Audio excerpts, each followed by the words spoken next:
Chers frères et sœurs, fidèles téléspectateurs de la Glory Grace Channel, chers amis, je suis heureux de vous retrouver aujourd'hui. Nous allons nous exhorter sur un thème que j'ai intitulé « Croire en Jésus-Christ ne suffit pas ». Croire en Jésus-Christ ne suffit pas. Nous y reviendrons tout à l'heure, juste après le générique.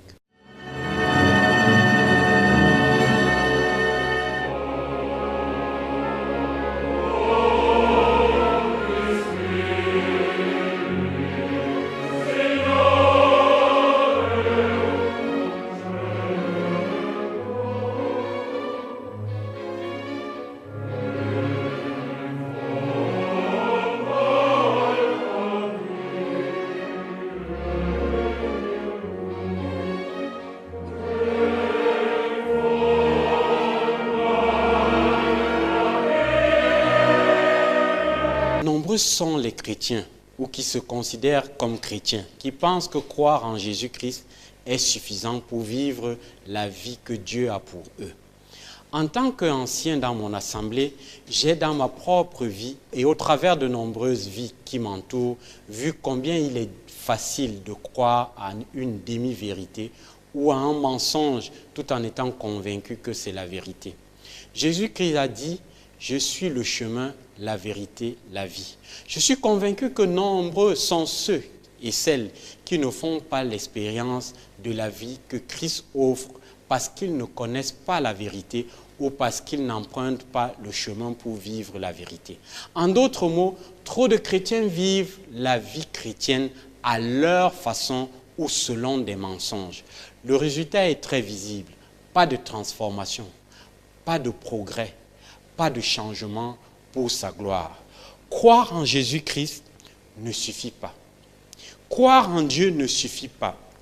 Les démons le croient aussi et ils tremblent. Jacques 2, verset 19. Si les chrétiens que nous sommes étions plus attentifs à la vérité, nous aurions moins de divorces dans les églises, presque autant dans le monde. Nous aurons bien plus de conversions et de disciples. J'ai lu quelque part que 90% des chrétiens n'ont jamais amené une âme à Jésus-Christ. Nous n'aurions pas à gérer le problème comme celui de ne voir que 20% des membres d'églises locales assurer 80% du travail de leur église. La liste est longue.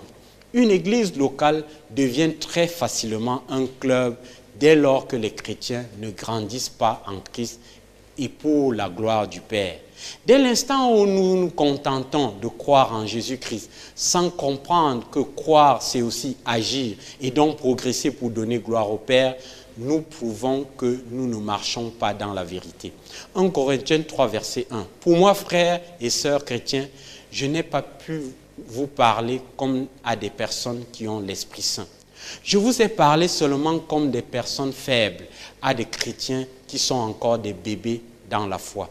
Je vous ai donné du lait à boire et non une nourriture solide parce que vous ne pouviez pas la supporter.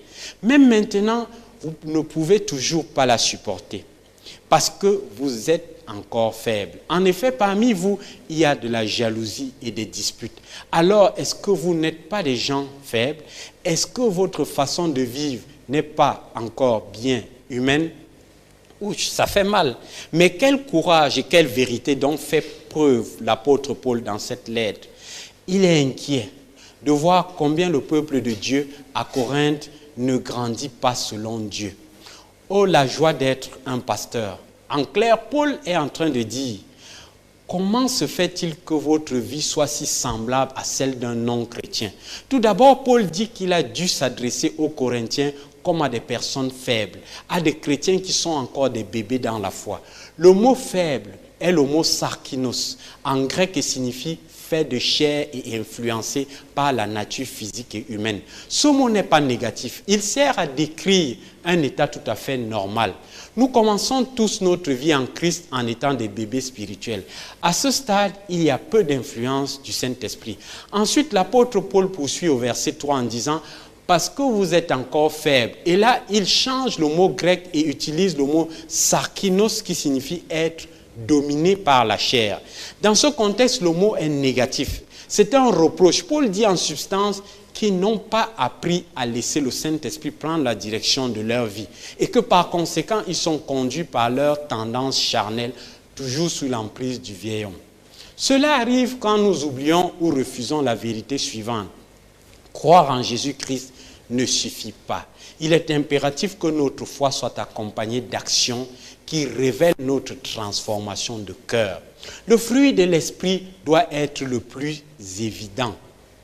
Galates 5, verset 22. Au contraire, voici ce que l'Esprit Saint produit. Amour, joie, paix, patience, bonté, service, confiance dans les autres, douceur, maîtrise de soi. La loi n'est sûrement pas contre ces choses-là. Ceux qui appartiennent au Christ Jésus ont cloué sur la croix les désirs mauvais qui les entraînaient. Puisque l'Esprit Saint nous fait vivre, laissons-nous conduire par cet esprit. Paul nous montre comment voir si nous sommes toujours au stade charnel sarkikos. Il dit, en effet, parmi vous, il y a de la jalousie et des disputes. Alors, est-ce que vous n'êtes pas des gens faibles? Est-ce que votre façon de vivre n'est pas encore bien humaine? Si nous voulons avoir une idée précise d'un chrétien qui est charnel et qui a peut-être oublié que croire en Christ, c'est choisir d'être transformé en son image, une lecture de la première lettre de Paul aux Corinthiens serait salutaire. Paul nous donne une liste des caractéristiques des chrétiens charnels qui ne sont pas soumis au Saint-Esprit.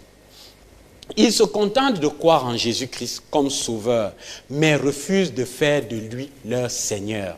La division, l'immoralité sexuelle, des procès entre frères en Christ, des problèmes dans les mariages et les divorces, les abus de la liberté en Christ, des célébrations publiques et des réunions publiques chaotiques, un abus de dons spirituels.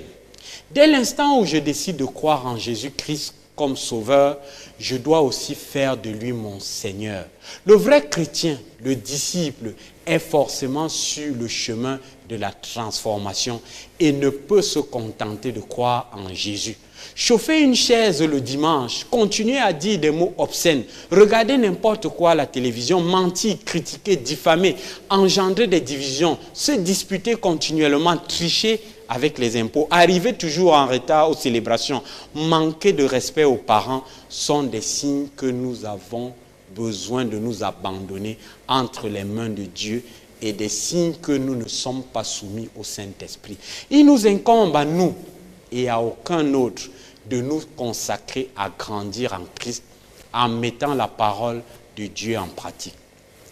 Ce sont d'être des sarkinos et encore moins des sarkikos, mais devenons des hommes et des femmes matures en Christ. Éphésiens 2, verset 8. En effet, vous êtes sauvés grâce à la bonté de Dieu et parce que vous croyez. Cela ne vient pas de vous, c'est Dieu qui vous donne le salut. Ce salut ne vient pas de vos actions à vous, donc personne ne peut se vanter. Oui, c'est Dieu qui nous a fait. Il nous a créés dans le Christ Jésus pour que nous menions une vie riche en actions bonnes. Et ces actions, Dieu les a préparées pour que nous les fassions. Jacques 2, verset 14. Mes frères et mes sœurs, quelqu'un dira peut-être, je crois en Dieu. Mais s'il n'agit pas pour le montrer, cela sert à quoi? Est-ce que cette foi peut le sauver? Par exemple, un frère ou une sœur n'ont pas de vêtements, ils n'ont pas à manger tous les jours. Parmi vous, quelqu'un leur dit, allez en paix, allez vous habiller et bon appétit. Mais ces paroles servent à quoi si vous ne leur donnez pas ce qu'il faut pour vivre? Pour la foi, c'est la même chose. Si tu crois en Dieu, mais si tu n'agis pas, ta foi est complètement morte. Quelqu'un dira peut-être, tu as la foi, moi j'ai les actes. Je répondrai, montre-moi comment ta foi peut exister sans les actes. Et moi je vais te montrer par mes actes que ma foi existe. Tu crois qu'il y a un seul Dieu? Tu as raison. Les esprits mauvais le croient aussi. Et même ils tremblent de peur. Tu es stupide. Est-ce que tu veux la preuve que la foi sans les actes ne sert à rien? Abraham, notre ancêtre, comment est-ce que Dieu l'a reconnu comme juste? C'est quand il a offert son fils Isaac sur l'autel, n'est-ce pas? Tu vois, sa foi agissait par ses actes et ceux qui l'ont rendue parfaite. Alors, ce que les livres saints disent, c'est réalisé. Abraham a cru en Dieu et cela, Dieu l'a reconnu comme juste. Et il a appelé son ami. Vous voyez, Dieu reconnaît quelqu'un comme juste aussi à cause de ses actes et pas seulement à cause de sa foi. Pour Rahab, la prostituée, c'est la même chose. Dieu l'a reconnue comme juste à cause de ce qu'elle a fait. En effet, elle a reçu chez elle des messagers du peuple d'Israël et elle les a aidés à partir par un autre chemin. Oui, sans le souffle, le corps est mort. De même aussi, sans les actes, la foi est morte. Croyons en Jésus-Christ avec des actes qui lui rendent gloire. Croyons en Jésus-Christ avec la transformation en son image. Croyons en Jésus-Christ avec les actes qui rendent gloire au Père. Croyons en Jésus-Christ en coopération avec le Saint-Esprit. Nous devons être différents. Nous ne sommes pas meilleurs que les autres, mais nous sommes la lumière. Nous sommes le sel. Soyons de vrais chrétiens. Es-tu un vrai chrétien? Es-tu un vrai chrétien? Chers frères et sœurs, fidèles téléspectateurs de la Glory Class Channel, chers amis, si vous avez aimé cet enseignement, si vous voulez nous rencontrer, si vous voulez rencontrer notre pasteur, si vous voulez un conseil, nous vous invitons à la chapelle de la gloire de Christ. Nous sommes au quartier Mvogada, Carrefour Isakam. Soyez bénis.